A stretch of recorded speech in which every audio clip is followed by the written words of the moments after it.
Everybody's attention here in the media center.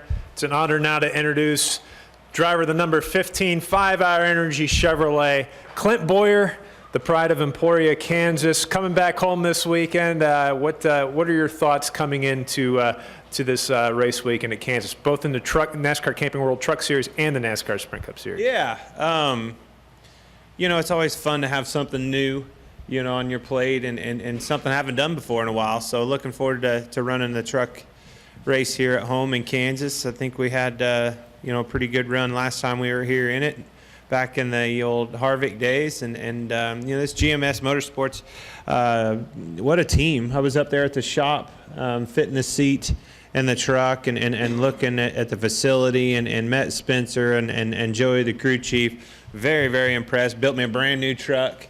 I mean, that thing is awesome. The work is there, and hopefully the driver fill in the seat and get the job done, and we can win this baby. It's what we're here for. But you know, from there, it's the Cup race on Sunday, and I tell you, I just tweeted. I was thinking, I was like, damn, I'm going to need a lot of 5-Hour Energy this weekend. It's the Truck Series, the Cup Series, and then my brother just enlightened me on how many people that bought new vehicles down at Clint Bowyer Autoplex and get a free ride along on Sunday. So Mom's going to have to hang with us at the track for about 7 hours of work, he said. Good luck with that. Good luck with that. I think 40-some. That's awesome. It's very awesome, actually, for business. It sucks for me personally. That's a lot of ride-alongs. Good I'm deal. gonna need a masseuse afterwards. Well, I can't help you out in that department, but these guys can certainly ask you some more questions. We'll start with Randy, and we'll work our way around the room. Hey, Clint. Randy Kovitz, Kansas City Star. You're the only Cup regular going to be in the trucks race, to my knowledge, on tomorrow night. They got a chase now in the trucks. Mm-hmm. They have a chase now in the trucks. What advice do you give to the trucks only drivers, and is this good for their series? I just think it's good for the sport in general, no matter what division it is. I think the chase has brought a lot to the table over the years in the Cup Series, the Xfinity Series. I've been following that, and this Truck Series is going to be fun.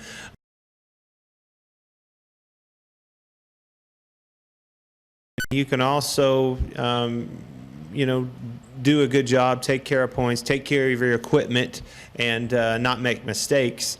And you know, at the end of the day, take care of business and race your way into that chase and race for a championship. So there's a lot of different ways. Ultimately, fast trucks, fast drivers, fast teams will be in that chase anyway, and it's really never came down to a bogus deal yet, you know, a fuel mileage win or a rain out or something like that. So you know, I think it's great for the Truck Series, and looking forward to watching that chase on in you know, to the last part of the year. You think it'll put a little more shine on those two series?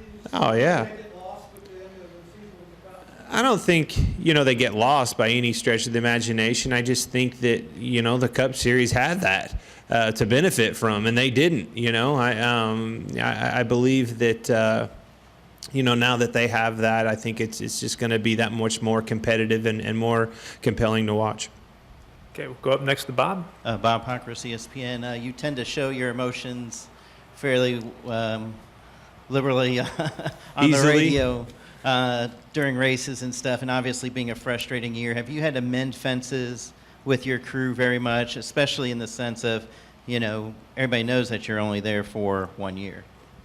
I think, you know, everybody knows me. I mean, whether I'm frustrated or happy or whatever, that ventilation, whether it's a celebratory ventilation or a pissed off moment, happens. The wick's pretty short. It burns out about, you know, 5 minutes, and the next thing, you know, next thing out of my mouth is, all right, now what are we going to do to fix it? You know, I don't ever care about, you know, yesterday or what happened, you know, in a practice or a race, or, you know, even yesterday. It's this sport is all about what you're going to do tomorrow, and you know, that's what you have to instill in yourself and everybody around you to be able to go out there and you know, get the job done and compete at the level that I know we're capable of competing at for our sponsors and for ourselves. Okay, we're going to go to Jerry, to Nick, to the young lady in the back, and then up to Todd. Jerry Jordan, former Racing Network, Kicking the Tires. A few weeks ago, you talked exactly about that before Texas, and you of that passion and with your team. Are you satisfied in the direction that you guys are going, and are you seeing some improvement? Even though, as we know, you're not happy in the car sometimes, but are you getting to that point where everything's gelling? Well, I think 2 of the last 3 weekends have been top 10s. You know, I was struggling to get that kind of consistency where I was last year. You know, so it's beginning to start rolling. I mean, it's important to work hard, to continue to improve. We've got some good things coming that I'm excited about. You know, that's the thing is when you're down, most of the time there's a reason. You know, especially when you're down as far as we're down. You know, we had work to do. We're starting to get some new wave of cars built and you know, get some things to where we all are satisfied with them and excited about bringing them to the racetrack and seeing what our hard work has done. You know, that's all you can do. That's all you can ask for out of any team member, any organization, or a driver. You know what I mean? Everybody's got to be able to pull on the rope in the same direction and give it their all. And when you finally get to that moment where you do that, you're satisfied. Nick Bromberg, Yahoo Sports. What is the biggest thing you've learned so far through the first 10 races? You know, as far as nothing. I've been doing this for 10 years. You know, there's nothing that surprises you, you know, in this sport. I mean, it's the same old song and dance. When you're running good, it's easy. When you're running bad, it's the hardest thing you ever done in your life. I don't care what organization you're at or how much depth you have or anything else. It's that simple. I've been with the biggest teams there is, you know, and have, you know, obviously been with a younger team and a smaller team. This is hard. This is a hard business, and it's very competitive. And if you're good, you better work hard to stay good, or you're not going to be there long. If you're bad, you got to work hard to get caught up. But I guess in terms of expectations heading in now, and then I think, like I said, look at the last 3 weekends. Expectations are we got to stay on that path. That's the path that I expect to be on, and I feel like you guys expect me to be on. Pat Holloway. I work for WDF in town. What's it like coming back to this track, and what goes through your mind? You know, it's different every time. It's always busy. It's always home. There's family and friends, people calling, you know, wanting to see you, and you want to see them. You need to make time for them, and you know, running this truck race is something I've been looking forward to. I've been wanting to shake things up. Everybody knows I'm a racer.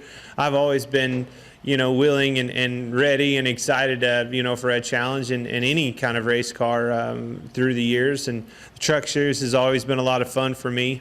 The vehicles are a blast to drive. The Xfinities, I just found out that we announced the Junior Motorsports deal, the Xfinity race in Chicago coming up. So there's a lot of good news. You know, that's what keeps you pumped up and excited about the remainder of the year. Just found out that they're taking an off weekend from us. That doesn't make you very excited. But you know, coming back home, to answer your question, it's just always special. You know, we woke up, it's a little different with a 19-month-old. He woke up at 5 o'clock this morning, so we got up, got the stroller out from underneath the bus and walked over, waited on Nebraska Furniture Mart, looked around, and then walked over to the mall and bought a couple PJs for him, a couple shirts, and may have stopped back by Arthur Bryant's on the way back over here and got in some good barbecue. It's what home's all about. I'm not hungry right now, but as soon as this Arthur Bryant's burns through me, I'm going to be back focused on that Cup win, and you know, I can't wait to you know, to get that done. You know, there's just some racetracks, and it's always home for anybody that it's on your, you know, it's every week you look, or you know, every thought you have of your career, it's always that track that you want to win at before it's all said and done, and this is it. Okay, we'll go here to Todd, then to Michael, then to Jason, and then to Chris, and then back up and finish with Bob. Hey, Clint, Todd Palmer, Kansas Star. With 07 to 2013, you were top 10, 5 of 7 years, in the point standings, but haven't been able to carry that through the last few years. Do you feel like your championship window is closing, or are you kind of looking toward next year and still think you've got some good years in you? No, we was one of the best teams there was for 7 years. It was a really good team for a few years, and he decided to quit on me. So, we're building back up, and I know I'm going to a championship caliber team, for 3 years after this one. You'll see me back.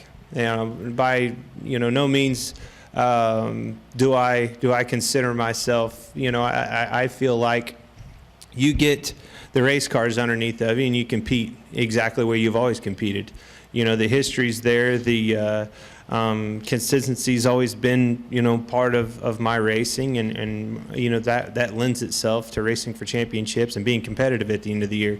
So, we've got to. You got to get to where you can compete for those championships, no matter what organization you're at, and you're a big part of that. Whether it's in the race car or not. Welcome home, Clint. Michael Thanks, buddy. Coleman, KCTV5. Earlier, you mentioned your mother. First of all, after those ride-alongs, how will you help her spend Mother's Day, and talk about the influence she's had on you, perhaps, into you getting into racing? Well, hopefully she can bring her sweating son another water bottle every now and then. It's just our lives have been racing. Since we were old enough to remember, we were racing as a family in a motorhome, traveling all across the country, racing motorcycles. Myself, my two brothers, they ran a towing business together, and she made sure that the bills were paid. Food was in the pantry, and clothes were clean. She was there to do whatever job she needed to do, and then that's what all good moms do. Take care of business. What's that? Well, that's what I'm afraid we're going to be working, Mom. It's a special day. It's kind of changed over the years. There's always been a few years we were down in Darlington, and it was a lot of fun down there.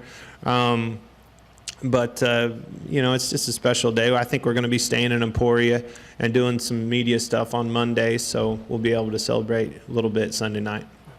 Jason? Hey, Clint, Jason from Fox 4. Hey, man. Following up on Michael there, what do you think your mom is most proud of? You're a new father.